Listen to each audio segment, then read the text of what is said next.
Empreinte locale est historiquement la première agence de communication visuelle à La Réunion. Elle a été créée en 1993 et 23 ans plus tard, on peut la qualifier d'entreprise citoyenne. Elle est toujours dans le domaine de l'enseigne publicitaire et de la PLV.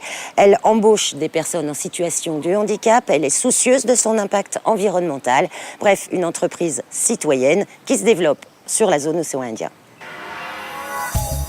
Alors là, nous sommes dans le stock de nos mobiliers différentes PLV, où vous pouvez constater que l'univers des marques est intense. Vous avez toutes sortes de présentoirs qui sont des présentoirs qui vont servir et qui vont permettre d'être récupérés et réinstallés tout au long de l'année, voire sur plusieurs années. Ça permet d'éviter de gaspiller des marchandises et de la matière première et de recycler de façon récurrente, alors que très souvent au niveau national, les PLV qui sont fabriquées sont one shoot, c'est-à-dire qu'elles sont utilisées qu'une fois et ensuite elles sont détruites et donc génératrices de pollution. Un exemple concret, ce type de mobilier qui est équipé d'un habillage monté sur velcro. On va donc enlever les habillages et le remplacer pour qu'il puisse avoir une vie supplémentaire en présentation de mobilier. C'est aujourd'hui l'une des deux plus grandes sociétés réunionnaises de fabrication d'enseignes publicitaires et de supports de PLV. Et la seule qui intègre en interne tout le cycle de fabrication, depuis la conception graphique jusqu'aux livraisons chez le client et au service après-vente. À l'origine, c'est une histoire d'amitié. Elle a débuté il y a 23 ans. L'histoire de notre société elle est assez amusante parce qu'elle a commencé, je vous dirais, voilà, avec 2 tréteaux comme ça. C'était 2 tréteaux, une planche dans un coin de mon garage. On a créé ça, donc Christophe Jacquetier et moi-même, en 93. On a très vite eu besoin de passer par des sous-traitants pour pouvoir fabriquer ce qu'on devait fabriquer parce qu'on n'imprimait pas, on découpait pas, on faisait que du conseil. On a donc commencé à bricoler et puis on s'est dit que la demande était croissante. Donc on devait construire quelque chose parce qu'on avait 3 dépôts qui étaient séparés et qui ne nous permettaient pas d'être bien ergonomiquement corrects. Donc on a eu cette envie de créer ce bâtiment-là qu'on a fabriqué sur mesure et dans lequel on a intégré de façon volontaire ce gros département qui est le département métal qui nous permet de satisfaire justement la fabrication d'enseignes. En s'installant dans ce nouveau local en 2013, l'entreprise change de dimension. Elle passe de 20 à 50 employés, se dote d'une cabine de peinture de 6 mètres, capable d'accueillir une voiture si besoin, et complète son équipement numérique avec 2 imprimantes de pointe grâce à des fonds européens. Nous, on imprime sur plusieurs supports. Il y a du PVC, du carton, du papier, du vinyle, de la bâche, etc. Voilà. Quand je suis rentré en 2001, c'était juste une petite structure à cette grandeur-là, à 100 mètres carrés, je crois, ou 200 mètres carrés. On n'avait pas de machine, on n'avait rien, c'était tout à la main. Aujourd'hui, voilà, tout est numérisé, on a la machine, on fait de A à Z, et voilà. Notre petite dernière au niveau des impressions numériques directement sur le support, c'est celle-ci, qui est la petite sœur de la première que vous avez vue tout à l'heure. La principale différence entre cette machine nouvelle génération et la précédente, c'est que les UV qui permettent de sécher directement les encres sur n'importe quel support est généré par des LED. Les LED consomment énormément moins d'énergie, donc c'est plus économique pour l'entreprise et c'est mieux pour la planète. Là, vous êtes par exemple sur ce job-là, on est sur une impression grande vitesse et ça nous permet de dégager 3 mètres carrés en 2 minutes. Voilà, on le voit, c'est en passe très rapide.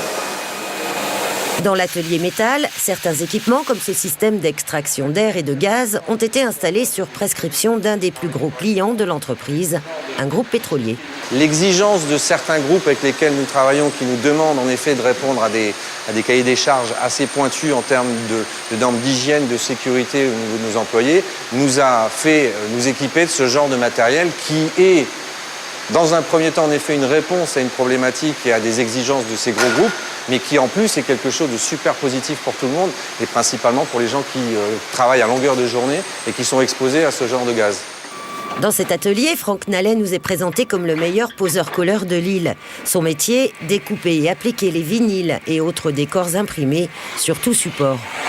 Quand on est sourd, quand on rentre dans le monde des entendants, le sourd il a toujours peur un petit peu. Moi je suis arrivée, j'ai rencontré Brian, celui qui est derrière moi. Et au début, ouais, c'était compliqué parce que je ne le connaissais pas, il ne connaissait pas le monde des sourds. Je lui ai dit non mais t'inquiète pas, je vais mimer ou je vais écrire sur le tableau, il n'y a pas de souci. Et petit à petit, il a appris un peu la langue sourde. Les mots qu'on utilise couramment au quotidien, il les a appris. Et au final, voilà, petit à petit, on communique bien. Donc on communique beaucoup avec les gestes. Et comme il a l'avantage de pouvoir lire sur les lèvres, quand on parle avec lui, il faut juste s'adresser en le regardant et savoir articuler le mieux possible pour qu'il puisse justement nous comprendre.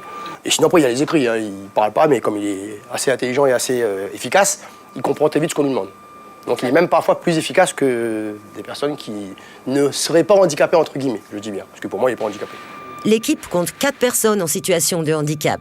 Si l'incitation financière a pu peser dans le choix de ces embauches au départ, elle relève aujourd'hui d'une démarche citoyenne. Ça serait malhonnête de dire que ça n'est pas aussi un choix financier, mais c'est une volonté de permettre à des personnes d'intégrer la société.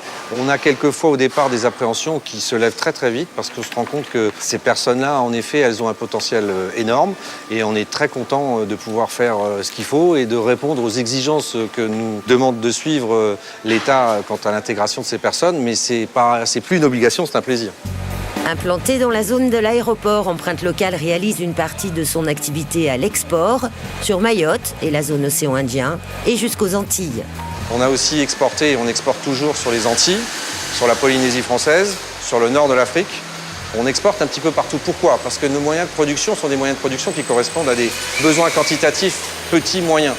Ça nous permet ainsi d'avoir une réelle possibilité de répondre à ces petites demandes qui ne peuvent pas être satisfaites par des grosses usines qui peuvent être situées ailleurs.